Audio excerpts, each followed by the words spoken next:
ഉത്തരം മുട്ടിയിട്ട് എടങ്ങേറായി വിയർത്ത് പിറ്റേ ദിവസം കൂടി നടക്കേണ്ടുന്ന സംവാദം പകുതി വെച്ച് നിർത്തി കട്ടെടുത്ത് നമ്മുടെ പണ്ഡിതന്മാരെ എറിഞ്ഞാട്ടി രക്ഷപ്പെട്ടൊക്കെയാണ് അന്ന് നമ്മുടെ AP മൂല്യാര്.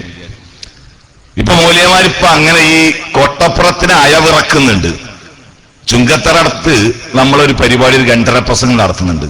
അവിടെ നമുക്ക് മറുപടി പറയുന്ന ഒരു സഖാഫി വെല്ലുവിളിക്കുകയാണ്, കൊട്ടപ്പുറം പോലെയുള്ള കട്ടപ്പാടത്ത് വെച്ച് സംവാദം നടത്താൻ റെഡി ഉണ്ടോ? എന്തിനാ ചോദ്യം ചോദിക്കുന്നത്? ആദർശത്തിൽ ഉത്തരം പറഞ്ഞ് ഞങ്ങൾക്ക് ഏതായാലും രക്ഷപ്പെടാൻ കഴിയില്ല, എന്നാ കട്ടെടുത്ത് വലിച്ചെറിഞ്ഞാൽ എന്തെങ്കിലും നിങ്ങളെ തോൽപ്പിക്കാലോ. അതുപോലെ ഒരു ചേളാരി അടുത്തുള്ള ഒരു അഹ്സനി കഴിഞ്ഞ ഒരു മാസത്തിന്റെ ഉള്ളിലായിട്ടുള്ളൂ നമുക്ക് മറുപടി പറഞ്ഞപ്പോ അയാള് ഏകപക്ഷീയമായി അയാളുടെ സംഘാടകരോട് പറയാ, നിങ്ങൾ എന്റെ പ്രിയപ്പെട്ട സുന്നി സഹോദരങ്ങളെ, നിങ്ങളൊരു മൈതാനം സംഘടിപ്പിക്കണം മുജാഹിദുകളായിട്ട് നമുക്കൊരു സംവാദം നടത്താൻ വേണ്ടി. എന്തിനാ ഇങ്ങനെയൊക്കെ പറയുന്നത്? നടത്തിയോടത്തോളം പഠിച്ചു. ഇപ്പൊ ഈ കൊട്ടപ്പുറം എന്ന് പറഞ്ഞാലും കോടമ്പുഴ എന്ന് പറഞ്ഞാലും നമ്മളെ ബാനറിലെ കൊടുത്തു, കൊട്ടപ്പുറം മുതൽ കോടമ്പുഴ വരെ രണ്ടിലും കോട്ടമുണ്ട് അല്ലെ.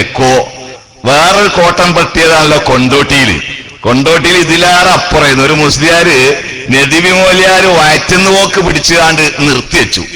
പക്ഷെ അയാള് വയറ്റുന്നോക്ക് പിടിച്ചു എന്ന് പറഞ്ഞ് കാന്തപുരം മൂല്യാര് കച്ചറുണ്ടാക്കി നിർത്തിവെച്ചു. കോടമ്പുഴയെ നിർത്തിവെക്കാൻ സാധിച്ചില്ല. ആ പരിപാടി നടക്കാതിരിക്കാൻ വേണ്ടി ഒരുപാട് ശ്രമം മൂല്യന്മാരെ കൊണ്ട് നടക്കുന്ന ഒരു മധ്യസ്ഥനുണ്ട്, അയാൾ നോക്കിയിരുന്നു. പക്ഷെ നാട്ടുകാരായ 2 മധ്യസ്ഥന്മാർ ശക്തമായ നിലപാട് എടുത്തതുകൊണ്ട് അത് നടത്താൻ തന്നെ അവർ നിർബന്ധിതരായി. നടത്തി കഴിഞ്ഞിട്ടുണ്ടായ അവസ്ഥകൾക്കറിയില്ലേ? മുജാഹിദുകളുമായി നടത്തിയ മുഴുവൻ സംവാദത്തിൽ സുന്നികൾ സാധാരണ തക്ബീർ ചൊല്ലി ആനയിച്ചു കൊണ്ടു നടക്കലാ മൂല്യന്മാരെ. കോടമ്പുഴ സംവാദത്തിൽ അങ്ങനത്തെ ഒരു സംഭവം ഉണ്ടായില്ല.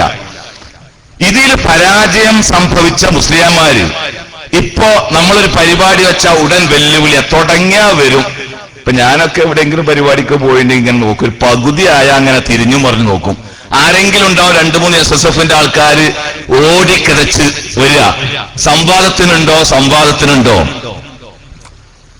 കഴിഞ്ഞ സംവാദത്തിൽ ഈ കൊട്ടപ്പുറം ഇവിടെ എന്നോടിപ്പോ ഞാൻ ചായ കുടിച്ചപ്പോ ഒരു ഹോട്ടലിൽ നിന്ന് മഗ്‌രിബിന്റെ ശേഷം ഒരു സഹോദരൻ വർത്താനം പറഞ്ഞ കൂട്ടത്തിൽ പറഞ്ഞു, കൊട്ടപ്പുറം സംവാദം നടന്ന സന്ദർഭത്തിൽ അയാൾ SSFന്റെ ഏരിയ പ്രസിഡന്റ് ആയിരുന്നു.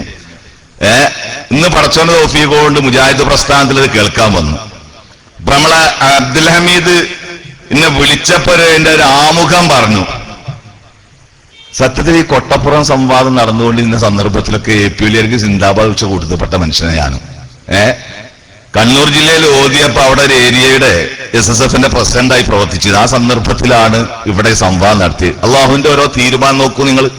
അതുപോലെ ഈ കൂട്ടത്തിൽ നിങ്ങൾ ഒരുപാട് ആൾക്കാരില്ലേ, അന്ന് കൊട്ടപ്പുറം സംവാദത്തിൽ മൂല്യാര് കാട്ടിയ ഗുണ്ടായിസത്തിന് സിന്ദാബാദ് വിളിച്ച് ആവേശം കൊണ്ട് ചാടിക്കളിച്ച നമ്മൾക്ക് കാര്യങ്ങൾ തിരിഞ്ഞില്ലേ? അല്ലാഹു സുബ്ഹാനഹു വ തആല നമുക്ക് ഹിദായത്ത് തന്നില്ലേ? തൗഹീദിലേക്ക്, കണിശമായ തൗഹീദിലേക്ക് അല്ലേ?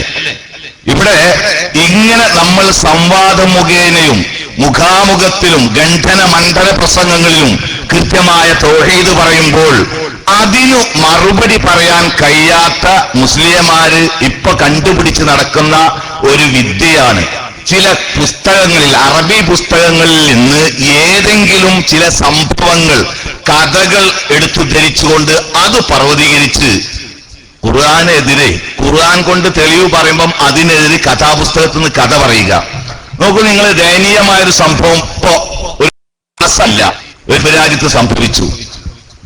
ഏത് ഗൾഫ് രാജ്യത്ത്? മസ്കത്ത് വെച്ച് മുജാഹിദ് പക്ഷത്തുണ്ടായിരുന്ന നിർഭാഗ്യവശാൽ ജിന്നു വിഭാഗത്തിലേക്ക് പോയ ഒരു മുസ്ലിയാര് മൗലവിയാണ്, എന്നാൽ പോലും അയാൾ മുസ്ലിയാരാണ്, സുന്നി പണ്ഡിതനാണ്, സുന്നി അറബി കോളേജിൽ നിന്ന് പഠിച്ച മുസ്ലിയാരാ, മൗലവിയാണ്, ജിന്നു വിഭാഗത്തിലെ.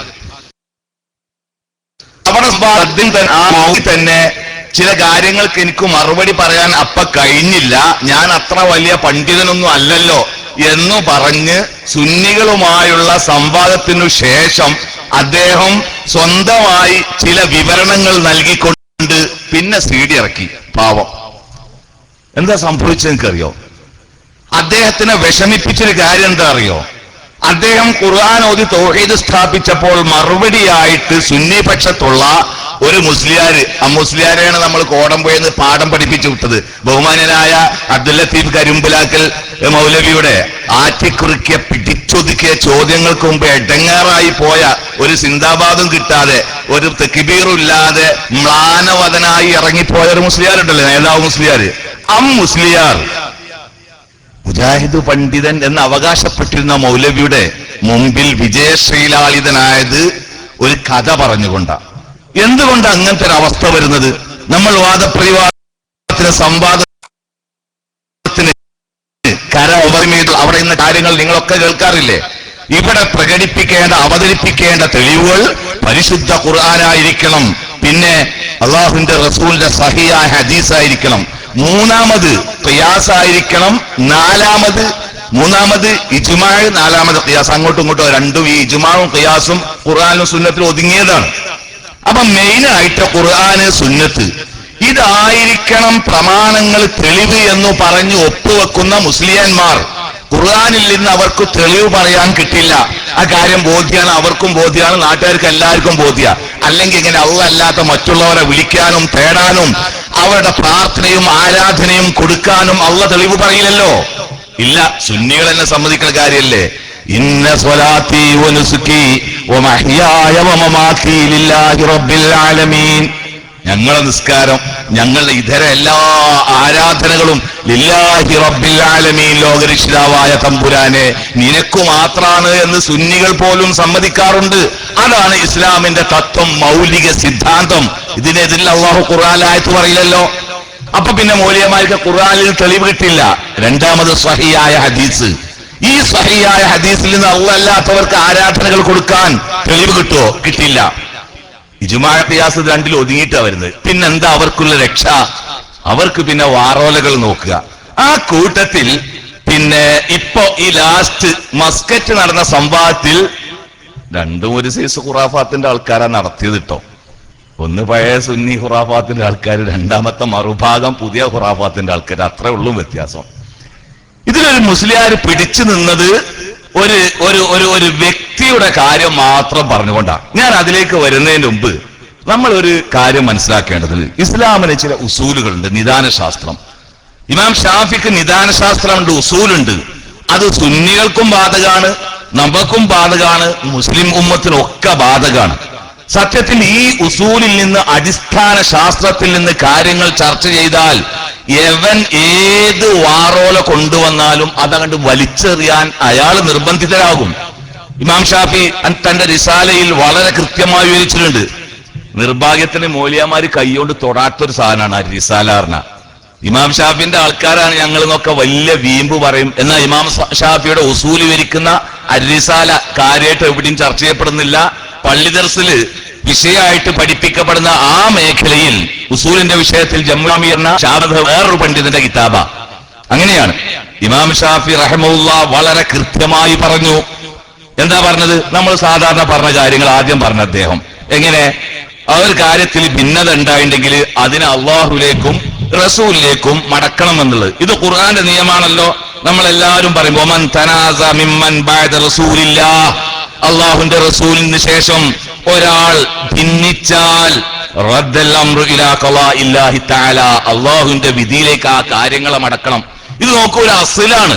ഈ വിഷയത്തിൽ നിന്നുകൊണ്ട് സുന്നിയും മുജാഹിദും ജിന്നും വേറെ ഏവൻ സംസാരിച്ചാലും ഒരു പ്രശ്നമില്ല. നമ്മളിവിടെ തർക്കമുണ്ട്. മരിച്ചവരെ വിളിക്കാൻ പാടുണ്ടോ? അവരോട് ചോദ്യം ചോദിക്കാൻ പറ്റുമോ? അവർക്ക് നേർച്ച നടത്താൻ പറ്റുമോ? ഇത്തരം വിഷയത്തിൽ തർക്കം വന്നു ഇപ്പോൾ ഈ കാലഘട്ടത്തിൽ. ഇനി ജിന്നുകളോട് പറയാൻ പറ്റുമോ? ചോദിക്കാൻ പറ്റുമോ? ഇങ്ങനെയൊക്കെ തർക്കം വന്നാൽ ഇമാം ഷാഫി റഹ്മത്തുള്ളാഹി പറഞ്ഞു ആ കാര്യത്തിന് അള്ളാഹുവിന്റെ വിധിയിലേക്ക് മടക്കണം. എന്ന് വെച്ചാൽ ഖുർആനിലേക്ക് മടക്കണം. അള്ളാഹുവിന്റെ ഖുർആനിൽ ആ വിഷയത്തിൽ ഒരു വിധിയെ കണ്ടിട്ടില്ലെങ്കിൽ ഇതിന്റെ മുമ്പ് അള്ളാഹുവിന്റെ റസൂലിന്റെ വിധിയിലേക്ക് മടക്കണമെന്ന് പറഞ്ഞു. സുമ്മ ഖളാ റസൂലി, അള്ളാഹുവിന്റെ റസൂലിന്റെ ഖളായിലേക്ക് അഥവാ സുന്നത്തിലേക്ക്. ഇനി ഇത് രണ്ടിലും കണ്ടിട്ടില്ലെങ്കിലാണ് മൂന്നാമത്തെ കാര്യമായ ഖിയാസിലേക്ക് അദ്ദേഹം പോകാൻ പറഞ്ഞത്. അങ്ങനെ വിവരിച്ചിട്ട് അദ്ദേഹം ഒരുപാട് കാര്യം പറഞ്ഞു. ഇതൊക്കെ വേറെ വായിക്കാൻ നമുക്ക് നേരല്ല. പ്രധാനപ്പെട്ടത് നിങ്ങൾ കേട്ടോളൂ. ഖാല ശാഫിഈ ഇമാം ഷാഫി പറഞ്ഞു ഫീമാ വസഫ്തു മിൻ ഫർളില്ലാഹി അലന്നാസ് ഇത്തിബാഅൻ റസൂലില്ലാഹി ദലീലുൻ അലാ അന്ന സുന്നത റസൂലില്ലാഹി ഇന്നമാ ഖുബിലത് അനില്ലാഹ്. ഞാനിപ്പോ ഈ സുന്നത്തിനെ സംബന്ധിച്ച് നിങ്ങൾക്ക് വിവരിച്ചിൽ നിന്നൊരു കാര്യം മനസ്സിലായി.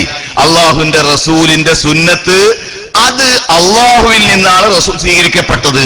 എന്നുവെച്ചാൽ അള്ളാഹുവിന്റെ നിർദ്ദേശത്തിനനുസരിച്ച് റസൂലുള്ളാഹി സ്വല്ലല്ലാഹു അലൈഹി വസല്ലം അവിടത്തെ ചര്യകൾ കാണിച്ചു തരുന്നത്. അള്ളാഹുവിന്റെ റസൂലിന്റെ സുന്നത്തിനെ ഒരാൾ പിൻപറ്റിയാൽ അതിന്റെ അർത്ഥം അള്ളാഹുവിന്റെ റസൂലിന്റെ ഗ്രന്ഥത്തെ തന്നെയാണ് അവൻ പിൻപറ്റുന്നത് എന്ന് പറഞ്ഞാൽ പരിശുദ്ധ ഖുർആനിൽ അല്ലാഹു തആല മൊത്തത്തിൽ പറഞ്ഞ ആ കാര്യങ്ങളെ റസൂലുള്ളാഹി വിശദീകരിച്ചു തരികയാണ് ചെയ്യുന്നത്. ചേകന്നൂരാൾക്കൊക്കെ വായടപ്പൻ മറുപടിയാ ഇമാം ഷാഫി പറയുന്നത് കേട്ടോ. അള്ളാഹുവിന്റെ റസൂലിന്റെ സുന്നത്തനുസരിച്ച് ജീവിക്കുക എന്ന് പറഞ്ഞാൽ അള്ളാഹു നിസ്കരിക്കാൻ പറഞ്ഞു. ളുഹുർ പേര് വെച്ചിട്ടില്ല, ളുഹുർ 4 റക്അത്താന്ന് പറഞ്ഞിട്ടില്ല, അത് റസൂലുള്ളാഹി വിവരിച്ചത്. അപ്പൊ അള്ളാഹുവിന്റെ റസൂലിനെ പിൻപറ്റിക്കൊണ്ട് ളുഹുർ 4 നിസ്കരിച്ചാൽ തത്വത്തിൽ അള്ളാഹുവിന്റെ റസൂലിന്റെ അള്ളാഹുവിന്റെ ഖുർആനെ തന്നെയാണ് അവൻ പിൻപറ്റുന്നത്. എന്നിട്ട് അദ്ദേഹം പറഞ്ഞു നോക്കൂ, വലാ നജിദു ഖബറൻ നമ്മൾ ഒരു വാർത്ത കണ്ടിട്ടില്ല അൽസമഹുല്ലാഹു ഖൽഖഹു നസ്സൻ ബയ്യിന അല്ലാഹു സുബ്ഹാനഹു വ തആല അവന്റെ സൃഷ്ടികൾക്ക് നിർബന്ധമാക്കിയതായ ഒരു വാർത്ത നമ്മൾ കണ്ടിട്ടില്ല. നസ്സൻ ബയ്യിനൻ വളരെ വ്യക്തമായ ഒരു കാര്യം. ഇല്ലാ കിതാബഹു സുന്നത്ത് നബി അള്ളാഹുവിന്റെ കിതാബും അവന്റെ റസൂലിന്റെ സുന്നത്തും ഇത് മാത്രാണ് മനുഷ്യന്മാരോട് പിൻപറ്റാൻ അള്ളാഹു കൽപ്പിച്ചത്. ഇതിനപ്പുറം വേറൊരു വാർത്ത എന്റെ അറിവിലില്ല. ഇന്ന ഖബർ നിങ്ങൾ പിൻപറ്റണം. നബി ഇമാമിന്റെ ഉസ്താദുമാര് പറഞ്ഞില്ലേ, ഈ ഇമാം ഷാഫിന്റെ ഉസൂലാണ് പഠിച്ച സക്കരിയ സലാഹി പോലത്തോടെ വാദങ്ങളൊക്കെ തോട്ടിന്റെ അപ്പുറത്തേക്കാണ് വലിച്ചെറിയേണ്ടി വരും. മുജാഹിദുകൾ പഠിക്കണത് ഉസൂല് പഠിക്കണം. എങ്ങനെ അദ്ദേഹം പറഞ്ഞത്, അള്ളാഹുവിന്റെ കിതാബും റസൂലുള്ളാഹിന്റെ സുന്നത്തുമല്ലാത്ത വേറെ ഏതെങ്കിലും ഒരു ഖബർ പിൻപറ്റാൻ വേണ്ടി അള്ളാഹു നിർബന്ധിച്ച് കൽപ്പിച്ച ഒരു വിവരം എന്റെ അറിവിലില്ല. അപ്പൊ അഹ്മദ് ബിൻ ഹംബൽ ജിന്നിനെ വിളിച്ചു എന്ന് പറഞ്ഞ അഹ്മദ് ബിൻ ഹംബലിനെ പിൻപറ്റ അള്ളാഹ് ഖുർആനിൽ പറഞ്ഞിട്ടില്ല, ഹദീസിൽ റസൂലും പറഞ്ഞിട്ടില്ല. മനസ്സിലായില്ലേ? ഇമാം നവവിന്റെ ഉസ്താദുമാര് അങ്ങനെ ചെയ്തില്ലേ? അപ്പൊ പിന്നെ നമുക്ക് ജിന്നിനെ വിളിച്ചൂടെ എന്ന് പറയാൻ പറ്റൂല. നബി ഇമാമിന്റെ ഉസ്താദുമാര് എന്തു ചെയ്തോ അതനുസരിച്ച് ഇസ്ലാമിനെ നിങ്ങൾ രൂപീകരിക്കണമെന്നോ അതിന്റെ നിയമവ്യവസ്ഥകൾ നിങ്ങൾ ജീവിതത്തിൽ പാലിക്കണമെന്നോ അള്ളാഹു കൽപ്പിച്ചിട്ടില്ല എന്നാ ഇമാം ഷാഫി വിവരിച്ചിരുന്നത്.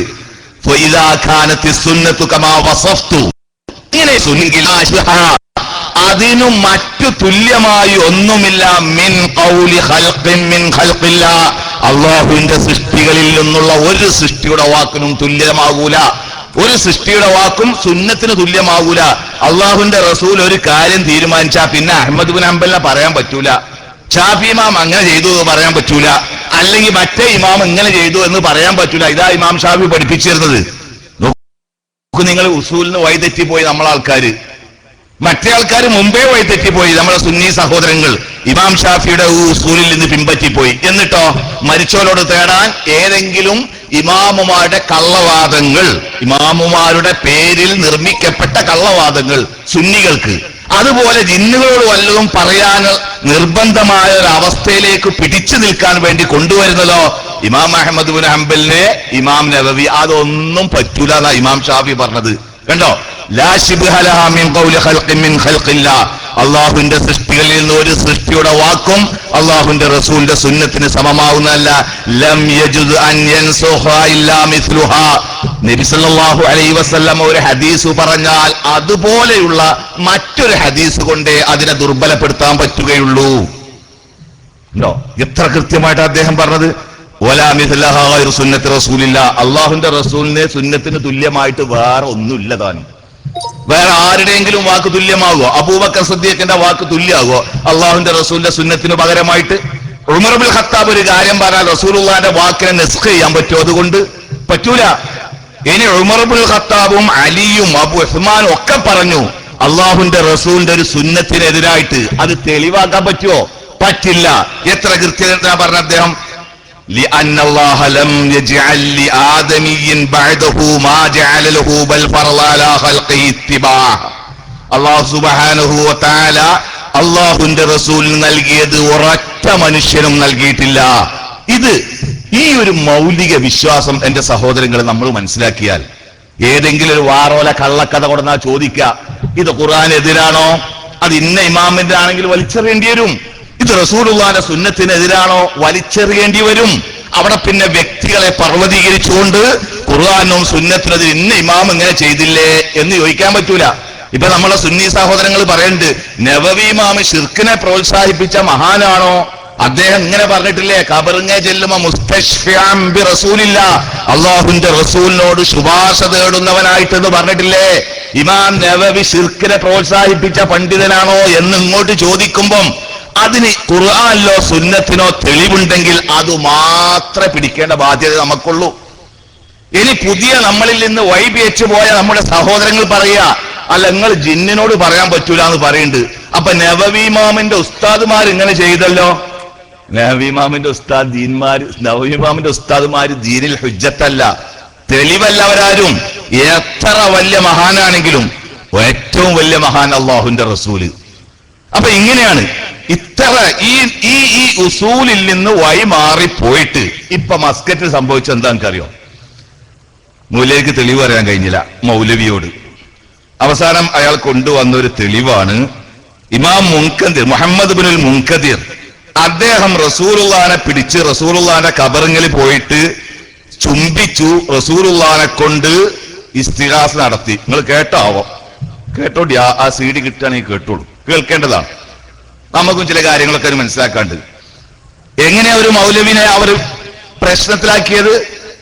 ഇമാം മുഹമ്മദ് ബിനുൽ മുൻകദിർ അല്ലാഹുവിന്റെ റസൂലിന്റെ ഖബറിങ്ങിൽ പോയി കവിള് വെച്ചില്ലേ? ഇമാം മുഹമ്മദ് ബിനുൽ മുൻകദിർ അല്ലാഹുവിന്റെ റസൂലിനോട് ഇസ്തിഗാസ നടത്തിയില്ലേ? ഇത് ചോദിച്ചപ്പോ ഇടങ്ങേറാകുക. ഏതുപോലെ നമുക്ക് വേറൊരു സംഭവത്തിലേക്ക് പോയി നോക്കാം. ആലുവ എന്ന് പറഞ്ഞ സ്ഥലത്ത് നടന്നൊരു സംഭവത്തില് എന്ന് പറഞ്ഞൊരു ഭാഗം വായിച്ചപ്പോൾ ആകെ ഇടങ്ങേറുണ്ടായല്ലോ, അല്ലെ? എന്നതുപോലെ അപ്പൊ നമുക്ക് ഇത്തരം ചില അഥറുകൾ, കഥകൾ ഒന്ന് ചെറിയ രൂപത്തിലൊന്ന് വിവരിക്കൽ അത്യാവശ്യമാണ്. ഇത് മുജാഹിദുകൾ മനസ്സിലാക്കിയേക്കണം. ഖുറാഫാത്തിന്റെ ആൾക്കാർ പുതിയതായാലും പഴയതായാലും വരുമ്പോൾ വ്യക്തമായി മറുപടി പറഞ്ഞു കൊടുക്കാൻ നമുക്ക് സാധിക്കുന്ന വേണം. അതും ജിഹാദിന്റെ ഒരു ഭാഗമാണ്. ആദ്യം മുഹമ്മദ് ബിനുൽ മുൻകദിറിനെ പറ്റി ഞാൻ ചെറിയൊരു വിവരണം നൽകാം. ഹിജ്റ 30 ജനിച്ച മഹാൻ, അള്ളാഹുവിന്റെ റസൂൽ വഫാത്തായി 20 കൊല്ലം കഴിഞ്ഞ പാടെ ജനിച്ച മഹാൻ. ഇമാം ബുഖാരി അടക്കം പലരും അദ്ദേഹത്തിന്റെ ഹദീസുകളെ ഉദ്ധരിച്ചിട്ടുണ്ട്. അദ്ദേഹം റിപ്പോർട്ട് ചെയ്ത ഹദീസുകൾ ഉദ്ധരിച്ചിട്ടുണ്ട്. ഇമാം മുസ്ലിം, ബുഖാരി, അബൂദാവൂദ്, തുർമുദി ഇവരൊക്കെ ഉദ്ധരിച്ചിട്ടുണ്ട്. അദ്ദേഹമാണെങ്കിലോ ഇമാം മുഹമ്മദ് ബിനുൽ മുൻകദിർ ആയിഷ ബീവിയിൽ നിന്ന്, അബീ ഹുറൈറയിൽ നിന്ന്, ഇബ്നു ഉമറിൽ നിന്ന്, Ibn Abbas, Ibn Zubair, Abdullahi ibn Zubair, Umaima bint Raqiqa, Rabia bint Ubad, Anas ibn Malik, Abi Umama bin Sahl, Masud bin Hakam, Saeed bin Musayyab, ഇങ്ങനത്തെ പ്രധാനപ്പെട്ട സഹാബത്തിൽ നിന്നൊക്കെ ഹദീസ് ഉദ്ധരിച്ച ഒരു മഹാനാണ്. പിന്നെ ഇദ്ദേഹത്തിന് ഒരു പ്രത്യേക പേര് ലോക മുസ്ലിം നേതാക്കന്മാർ കൊടുത്തിട്ടുണ്ട്. ആർക്ക്? മഹാനായ മുഹമ്മദ് ബിനുൽ മുൻകദിറിന്. എന്താ പേര് കൊടുത്ത് നിങ്ങൾക്കറിയോ? അൽ ആലിമുൽ ബക്കാ, കരയുന്ന, ശക്തമായി കരയുന്ന പണ്ഡിതൻ, അങ്ങേ അറ്റം കരയുന്ന പണ്ഡിതൻ. അള്ളാഹുവിനെ ഓർത്ത്, അള്ളാഹുവിന്റെ ഖുർആൻ ഓർത്ത് അങ്ങേയറ്റം പൊട്ടിക്കരയുന്നൊരു മഹാനായിരുന്നു അദ്ദേഹം. 200-ൽ അധികം അദ്ദേഹത്തിന്റെ ഹദീസുകൾ, വിവിധ ഹദീസ് ഗ്രന്ഥങ്ങളുണ്ട്. അദ്ദേഹം റിപ്പോർട്ട് ചെയ്ത ഹദീസ്. ഒരിക്കൽ അദ്ദേഹം നിസ്കരിക്കുകയാണ്. നിസ്കാരത്തിന്റെ ഇടയിൽ തുടങ്ങി മഹാൻ കരച്ചില്, അങ്ങേ അറ്റം വിഷമത്തോടു കൂടി കരയുന്നെ. വീട്ടുകാർക്ക് വല്ലാത്ത ഇടങ്ങാറായി. അവര് അന്ന് അവിടെ ഉണ്ടായിരുന്ന ഒരു ഹദീസ് പണ്ഡിതനായ മഹാനായ അബൂ ഹസമിന്റെ അടുത്തേക്ക് ആളെ വിട്ടു. മുഹമ്മദ് ബിനുൽ മുൻകദിർ കരച്ചിൽ തന്നെ നിസ്കാരത്തെ നിർത്തുന്നില്ല. അബൂ ഹാസിം വന്നു, നിസ്കാരം നിർത്തി. ഫഖാലമല്ലദീ അബ്കാക്, എന്തേ കരയാൻ കാരണം? അദ്ദേഹം പറഞ്ഞു, മറത്ത് ബി ആയ, എന്നിൽ ഒരു ആയത്ത് നടന്നു എന്ന് പറഞ്ഞാൽ ഞാൻ ആയത്തോതി, അപ്പോഴാണ് എനിക്ക് കരച്ചിൽ വന്നത്. ഒമാഹിയ, ഏതാണ് ആയത്ത്? ആ ആയത്ത് അദ്ദേഹം വിശദീകരിച്ചു. വലോ അന്ന ലില്ലദീന വളമൂ മാ ഫിൽ അർളി ജമിഅ വമിസ്ലഹു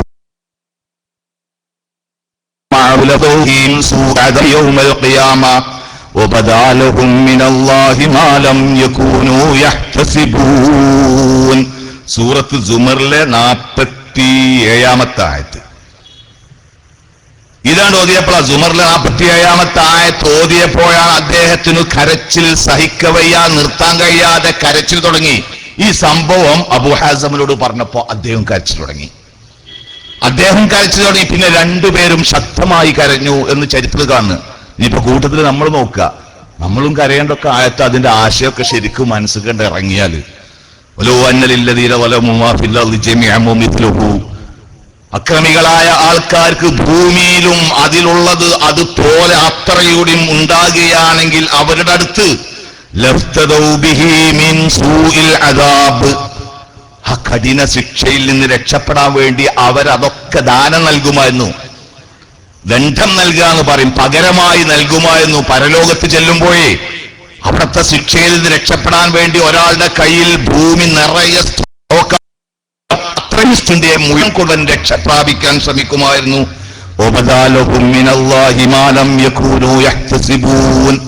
ഇതിനു പുറമെ അവർ വിചാരിക്കാത്ത, കണക്കുകൂട്ടാത്ത പലതും അള്ളാഹുവിൽ നിന്ന് അവിടെ വ്യക്തമാകും. അവര് വിഭാവനം ചെയ്യാത്ത, അവർ മനസ്സിൽ കാണാത്ത പലതും അള്ളാഹുവിൽ നിന്ന് അനുഭവിക്കേണ്ടി വരും. ഇതുകൊണ്ട് ഓർത്തപ്പോഴാണ് മഹാനായ മുഹമ്മദ് ബിനുൽ മുൻകദിറിന് കരച്ചിൽ നിർത്താൻ കഴിഞ്ഞില്ല. അങ്ങനെ പലപ്പോഴും ഖുർആൻ ഓതി വല്ലാതെ കരഞ്ഞുകൊണ്ടാണ് അദ്ദേഹത്തെ വല്ലാതെ കരയുന്ന ആലിം എന്ന ലോക മുസ്ലിമീങ്ങൾ അദ്ദേഹത്തിന് പേര് വെച്ചത്. ഞാൻ എന്തിനാ മുഹമ്മദ് ബിനുൽ മുൻകദിറിനെ ഇത്രമാത്രം വിശേഷിപ്പിച്ചത്? ഇനി ഇത്രമാത്രം ഖുർആനുമായി അലിഞ്ഞു ചേർന്ന സഹാബത്തിനെ കണ്ട അള്ളാഹുവിന്റെ റസൂലിന്റെ ഹദീസ് ഉദ്ധരിച്ച ഇങ്ങനെ പഠിച്ചൊരു മഹാന്റെ പേരിൽ നടത്തപ്പെടുന്ന കഥ നിങ്ങൾ ശ്രദ്ധിക്കാൻ വേണ്ടിയാണ് ഇത്രയും ഞാൻ പരത്തി പറഞ്ഞിട്ടുള്ളത്. എന്നിട്ട് എന്താ പിന്നെ അദ്ദേഹം ചെയ്തത്? അദ്ദേഹത്തിനെ സംബന്ധിച്ച് പറയാണ്, ഹദ്ദസനി ഇസ്മായിൽ ഇബ്നു യാഖൂബ് അത്തൈമി. ഇയാളാണ് പറയുന്നത്, കാന മുഹമ്മദ് ബിനുൽ മുൻകദിർ യജ്ലിസു മഅ അസ്ഹാബിഹി, തന്റെ ആൾക്കാരോടുകൂടെ അദ്ദേഹം ഇരിക്കും. ഖാൽ ഫകാന യുസീബുഹു സുമാത്തുൻ, അങ്ങനെ ഇരിക്കുന്നതിന്റെ ഇടയിൽ അദ്ദേഹത്തിന് സംസാരിക്കാൻ വയ്യാത്ത അവസ്ഥ ഉണ്ടാവും. ആൾക്കാരെ കൂടെ ഇരിക്കുകയാണ്, പെട്ടെന്ന് മൗനിയാവും, മിണ്ടാൻ സാധിക്കാത്ത സമയം വരും. ഫകാന യഖൂമു കമാ ഹുവ, ആ കോലത്തിൽ അദ്ദേഹം എഴുന്നേൽക്കും. ഹത്താ യഖദ്ദഹു അലാ ഖബ്രിൻ നബി സല്ലല്ലാഹു അലൈഹി വസല്ലം, നേരെ മിണ്ടാൻ വയ്യാത്ത കോലത്തിൽ എഴുന്നേറ്റ് പോയിട്ട് അള്ളാഹുവിന്റെ റസൂലിന്റെ ഖബറിനെ പോയിട്ട് കവിൾ അങ്ങോട്ട് വെച്ചു കൊടുക്കും. സുമ്മ യർജു, പിന്നെ മടങ്ങിപ്പോരും. അപ്പോഴൊക്കെ ശരിയാവും അർത്ഥം. ഈ ചെയ്യുന്ന പണിന്റെ വിഷയത്തിൽ അദ്ദേഹത്തെ ആക്ഷേപിക്കപ്പെട്ടു, പലരും കുറ്റം പറഞ്ഞു. ഫഖാൽ, അപ്പൊ അദ്ദേഹം പറഞ്ഞു, ഇന്നഹു യുസീബുനി ഖത്ര, എനിക്ക് പലപ്പോഴും പല പ്രശ്നങ്ങളും ഉണ്ടാവാറുണ്ട്, പല കാര്യങ്ങളും. ഫഇദാ വജദ്തു ദാലിക ഇസ്തഗഫ്തു ബിഖബ്രി നബി സല്ലല്ലാഹു അലൈഹി വസല്ലം, അങ്ങനെ ഇടങ്ങേറും വിഷമവും പല പ്രശ്നങ്ങളും ഉണ്ടാവുമ്പോൾ ഞാൻ അള്ളാഹുവിന്റെ റസൂലിന്റെ ഖബർ കൊണ്ട് ഇസ്തിഗാസ നടത്തലുണ്ട്.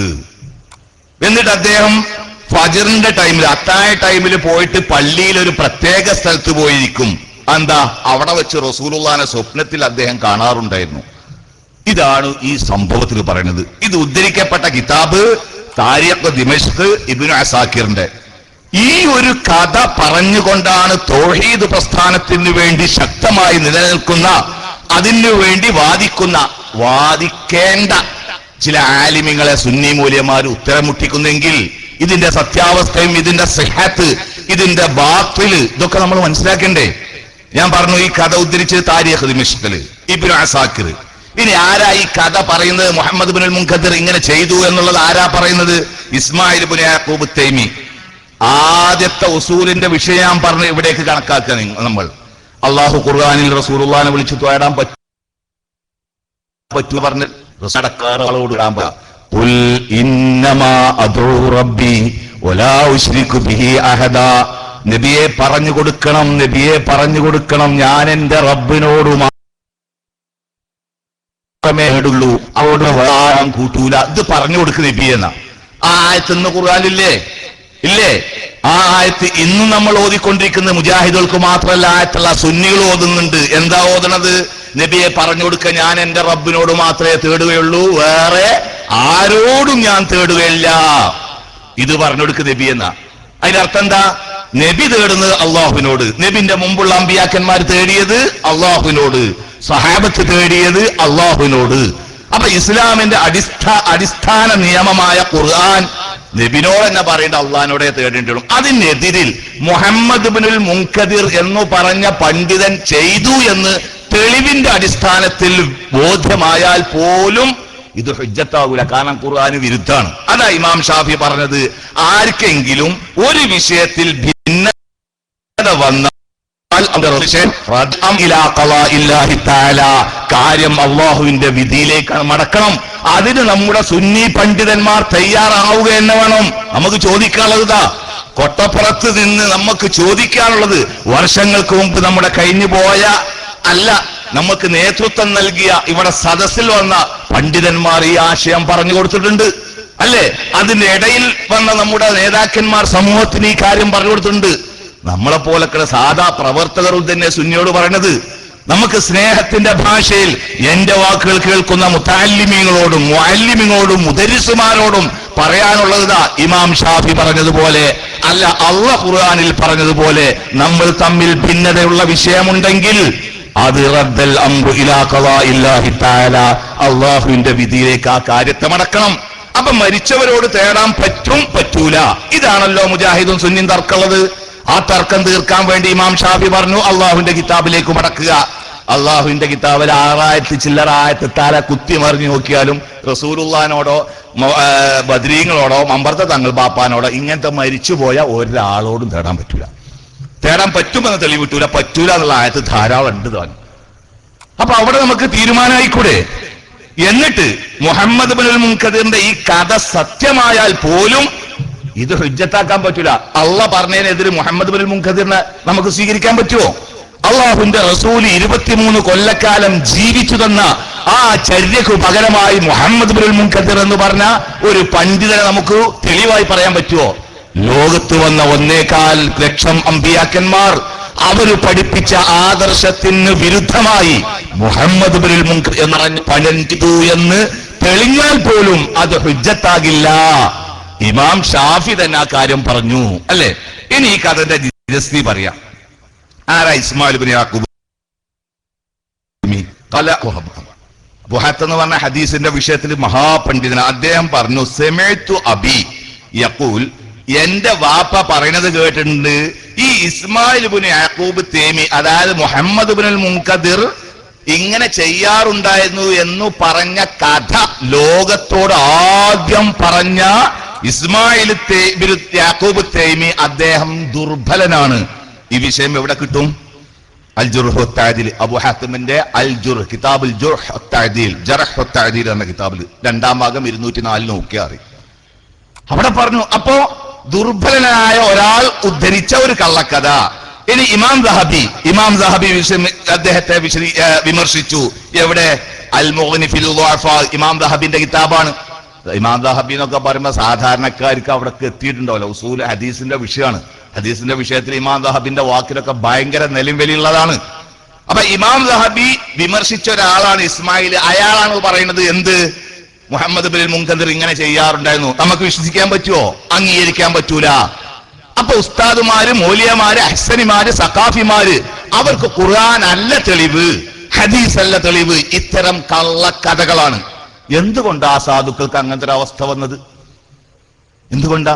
അമ്പിയാക്കന്മാരുടെ പാരമ്പര്യത്തിൽ നിന്ന് വഴിതെറ്റി സഞ്ചരിച്ചു അല്ലേ? സ്വഹാബത്തിന്റെ മാർഗത്തിൽ നിന്ന് വഴിതെറ്റി സഞ്ചരിച്ചു. അപ്പൊ അവർക്ക് തെളിവില്ല. അല്ലെങ്കിൽ തന്നെ അള്ളാഹ് ഖുർആനിൽ പറഞ്ഞല്ലേ, അള്ളാഹ് അല്ലാത്തവർക്ക് ആരാധിക്കുന്നവർ, അള്ളാഹു അല്ലാത്തവരോട് തേടുന്നവർ ലാ ബുർഹാന ലഹു, അവന് തെളിവ് കിട്ടൂല. ഒരു സഖാഫിയും ഒരു അഹ്സനിയും ജീവിതകാലം മുഴുവൻ തല കുത്തി മറിഞ്ഞ് കിതാബ് മുഴുവൻ അരിച്ചു പൊറുക്കിയാൽ പോലും അല്ലാഹു റബ്ബുൽ ഇസ്സത്ത് പറഞ്ഞു ലാ ബുർഹാന ലഹു, അവനൊരു തെളിവ് കൊണ്ടുവരാൻ സാധിക്കില്ല. ആ തെളിവ് കൊണ്ടുവരാൻ കഴിയാത്തത് ബഹുമാനായ AP അബൂബക്കർ മുസ്ലിയാർ എന്ന് പറഞ്ഞ മൗലവി വളരെ ദയനീയമായി തലകുത്തി മറിഞ്ഞു വീണ് നിൽക്കക്കള്ളിയില്ലാതെ പാവപ്പെട്ട പണ്ഡിതന്മാർക്കെതിൽ കസാര ഉയർത്താനും കട്ട വലിച്ചെറിയാനും പ്രേരിപ്പിക്കേണ്ടി വന്നു. എന്തുകൊണ്ട്? അല്ലാഹുവിന്റെ ദീനെതിരെ ശബ്ദിച്ചപ്പോൾ എത്ര വലിയ ഉസ്താദായാലും അയാൾക്ക് ലാ ബുർഹാന ലഹു, തെളിവ് കിട്ടൂല. ലാസ്റ്റ് നമ്മൾ കണ്ടു സാധുക്കളായ ഈ ഉള്ളവരുടെ ബഹുമാനനായ അലി മദനി, ബഹുമാനനായ അബ്ദുൽ ലത്തീഫ് കരിമ്പിലാക്കൽ, കൂട്ടത്തിൽ നമ്മുടെ മറ്റു പണ്ഡിതന്മാരുണ്ട്. അവരുടെ കേവലം ചെറിയ ചെറിയ ചോദ്യങ്ങൾക്ക് മുമ്പ് പിടിച്ചു നിൽക്കാൻ കഴിയാതെ അഹ്സനിന്റെ CD കണ്ടിരുന്ന അഹ്സന്റെ മോറായത്, അല്ലെങ്കിൽ തന്നെ എന്റെ മാർക്ക് കറുത്തൊരു മനുഷ്യനായാളും കറുപ്പുമേ കറുപ്പായത് കണ്ടില്ല നിങ്ങള്? അബ്ദുൽ ലത്തീഫ് കരിമ്പിലാക്കൽ ഒറ്റ വർത്താനത്തിന്റെ മുമ്പിൽ പിടിച്ചിക്കാൻ കഴിയൂല. ഈ സാധുക്കൾക്കൊന്നും പിടിച്ചിരിക്കാൻ കഴിയില്ല. ഓതാത്തതുകൊണ്ടല്ലോ. ഇനിയിപ്പോ ഇത് പറഞ്ഞ ഒരു പണി, മൂല്യന്മാര് നല്ല ഓതികണ്. ആ കോടമ്പോ നമ്മളിത് വിശദീകരിച്ചതിന് ഇടയ്ക്ക് ഞാൻ പറഞ്ഞു, വിഷയം തുടങ്ങിയപ്പോ പറഞ്ഞു, ഓർമ്മ ഉണ്ടാവും.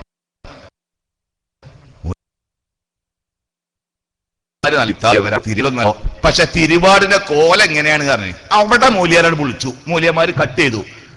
എന്നിട്ട് എന്റെ നാടിന്റെ അടുത്ത് കൊണ്ടാണ് ക്ലിപ്പിടുക. കണ്ടോ, മൗലവി എന്നെ പറഞ്ഞു മൂല്യന്മാര് നല്ലോണം കിതാബ് ഓതിയവരാണ്, നല്ലോണം തിരിയുന്നവരാണ്. അതിന് ശേഷം പറഞ്ഞിട്ടുണ്ട് തിരിഞ്ഞതിന്റെ കോല എങ്ങനെയാണ്. അവിടെ ദക്കറിന്റെ മസല ഞാൻ പറഞ്ഞ ഓർമ്മല്ലേ? അതാണ് കട്ട് ചെയ്തു. ഇനിയിപ്പോ ഇതും അങ്ങനെ ചെയ്യണ്ട, മൂല്യന്മാര് ഓതിയോലെ തന്നെയാണ്, നമുക്ക് അത് പറഞ്ഞതിന് മടിയൊന്നുമില്ല. പക്ഷെ നല്ലോ മോഷ്ടിക്കും കിതാബില്. അതല്ലെങ്കിൽ പുഴുത്തി വെക്കും. ഇനിയിപ്പൊ ഈ രണ്ട് പറഞ്ഞതിനെ മോഷ്ടിക്കും കേട്ടോ. ഇപ്പൊ ഈ ലാസ്റ്റ് പറഞ്ഞ രണ്ട് വാക്ക് മോഷ്ടിക്കും. എന്നിട്ട് മൂല്യന്മാരല്ലോ കിതാബ് ഓതി അത് മാത്രം കട്ട് ചെയ്യും. മോഷണം എല്ലായിടത്തും. ക്ലിപ്പിൽ മോഷ്ടിക്കണതിന് ഇപ്പൊ എന്താ? ഖുർആൻ മോഷ്ടിക്കുന്നവർക്ക്, ഹദീസ് മോഷ്ടിക്കുന്നവർക്ക്, ആയത്തിന്റെ വിശദീകരണം ഇമാം റാസി, പിന്നെ അതേ തഫ്സീർ ജലാലിനൊക്കെ പറഞ്ഞ് അബ്ദുൽ സലാം സുല്ലമി വിശദീകരിച്ചില്ലേ? അത് മുഴുവൻ മോഷ്ടിച്ചില്ലേ, പൂഴ്ത്തി വെച്ചില്ലേ? അതാണ് ഇതിന്റെ അർത്ഥം. ഇനി ഈ ആളെ സംബന്ധിച്ച് ഈ കള്ളക്കഥ, ഏതു കള്ളക്കഥ? മുഹമ്മദ് ബിൻ മുൻകദിറിനെ പറ്റി പറഞ്ഞ് വിജയിച്ചു എന്ന് അഭിമാനിക്കുന്നവരുടെ അറിവിലേക്കായിട്ട്, അതല്ലെങ്കിൽ അവരുടെ വിഭാഗത്തിന്റെ ആൾക്കാരുടെ അറിവിലായിട്ട് ഒന്നുകൂടി പറയാം,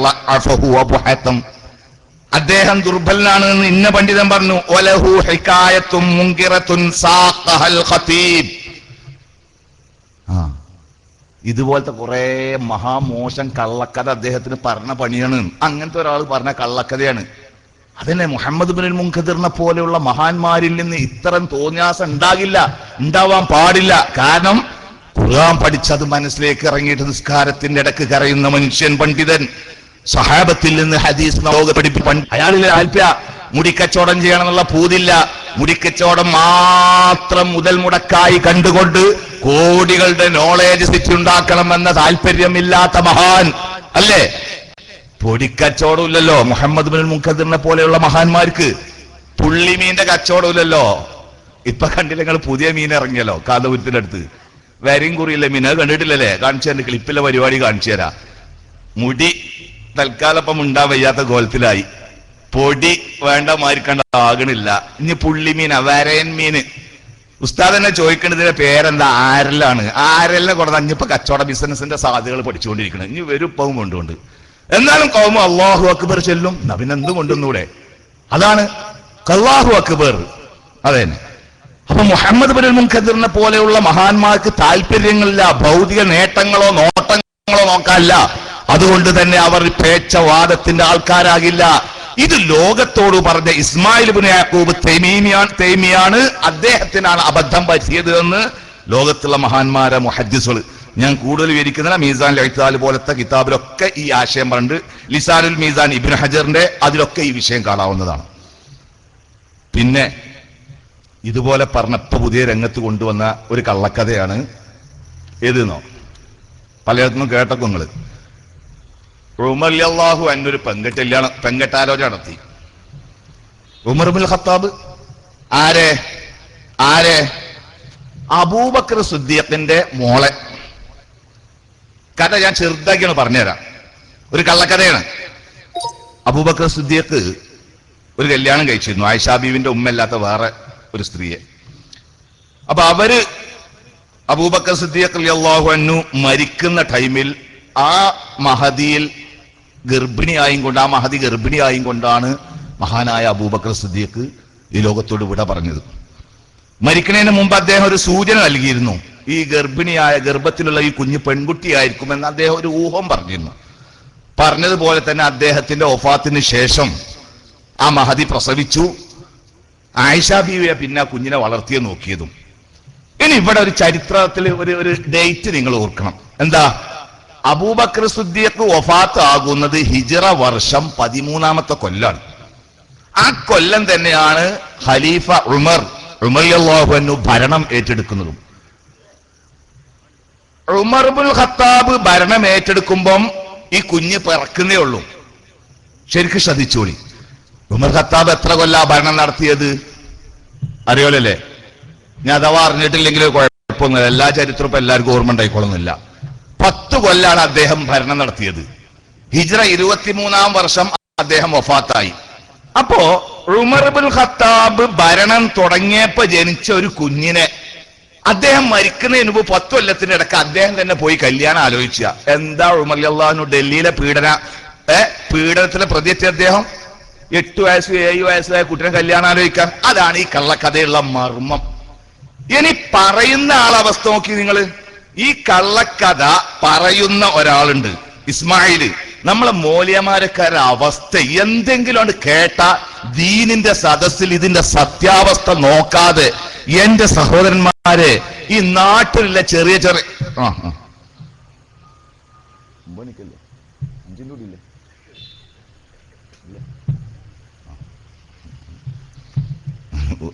ടൈമിന്റെ റേഷനിങ് നിങ്ങൾക്ക് അറിയാലല്ലേ? 5 മിനിറ്റ് കൂടി ഉള്ളൂന്ന് പറഞ്ഞ് വേഗം തീർത്തോളാം. അപ്പൊ 5 മിനിറ്റ് ഇൻഷാ അല്ലാഹ്. അപ്പോ അല്ല, വിവരണം കേട്ടപ്പോ അവർക്ക് പേടിച്ചത് നീട്ടി പറയോന്ന് ഇല്ല, ചുരുക്കുക. അപ്പൊ നമ്മളെ മൗലവിമാർക്ക് അവർക്ക് ഒരു കഥ എവിടെയെങ്കിലും അറബി ബുക്കിലൂടെ എഴുതി വെച്ചാൽ മതി. അതിനെതിരെ ഖുർആൻ ഉണ്ടോ, ഖുർആൻ വലിച്ചെറിയുക. അതിനെതിരെ സുന്നത്തുണ്ടോ, സുന്നത്ത് വലിച്ചെറിയുക. അതിനെതിരിൽ മഹാന്മാരായ സ്വഹാബത്തിന്റെ വാക്കോ പ്രവൃത്തിയോ ഇജ്മാഅോടുകൂടി ഉണ്ടോ, അത് വലിച്ചെറിയുക. ഈ കള്ളക്കഥ. അപ്പൊ അങ്ങനെ ഉമർ ഇബ്നുൽ ഖത്താബ് ഈ പെൺകുട്ടിയെ ആയിഷ ബീവിന്റെ അടുത്ത് കല്യാണം ആലോചിച്ചു. അപ്പൊ ഈ പെൺകുട്ടി പറഞ്ഞൊരു കാര്യമുണ്ട് ഈ ഹദീസിന്റെ കിതാബില്. അവർ ആയിഷ ബീവിനോട് ചോദിച്ചു, തസവ്വിജീനി ഉമർ, ഉമർ കെട്ടിച്ചു കൊടുക്കുക. ഉമറിന്റെ വിദ്വേഷമൊക്കെ നിങ്ങൾക്ക് അറിയില്ല. ഏട്ടത്തിനോട് ജ്യേഷ്ഠത്തിനോട് ആയിഷ ബീവിനോട് ചോദിക്കുക. അദ്ദേഹത്തിന്റെ ജീവിതത്തിന്റെ പരുപരിക്കൻ സ്വഭാവം താത്ത, നമുക്ക് വേണമെങ്കിൽ അങ്ങനെ പറയാം, താത്ത ആയിഷ ബീവിനോട് പറയാം, നിങ്ങൾക്ക് അറിയില്ലേ? എന്നിട്ട് 7 8 വയസ്സായ കുട്ടിന്റെ ചോദ്യമാണല്ലോ ഇപ്പൊ ഇതൊക്കെ. എന്റെ സഹോദരന്മാരെ, നമ്മളൊക്കെ ബുദ്ധി എവിടെ? മൂല്യന്മാർക്ക് ഏതായാലും ബുദ്ധി പോലും ഉപയോഗിക്കില്ല. പുതിയ ഖുറാഫാത്തിന്റെ ആൾക്കാർക്ക് ബുദ്ധി ഉപയോഗിക്കാനും പാടില്ല. പക്ഷെ നമ്മൾ മുജാഹിദുകളാണല്ലോ അല്ലെ? ഹല്ലക്കും താഖിലൂൻ അഫലാ തതദബ്ബറൂൻ, ഇതൊക്കെ നമ്മളോട് അള്ളാഹ് ചോദിച്ചുകൊണ്ടിരിക്കണല്ലോ. എന്നിട്ട് കുട്ടി ചോദിക്കുക ആയിഷാബിനോട്, ഉമറിനെ കൊണ്ടാ പെണ്ണെ കെട്ടിക്കാൻ പോണ്, 60 വയസ്സായേ. മൂപ്പരെന്ന് പറഞ്ഞാൽ പരിപരിക്കൻ ജീവിതത്തിന്റെ ആളാണ്, കുറച്ച് വിദ്വേഷമൊക്കെ ഉള്ള ആളാണ്, കൊണ്ട് കെട്ടിക്കാൻ പോണ. അങ്ങനെ എങ്ങാനും നിങ്ങൾ ചെയ്താല്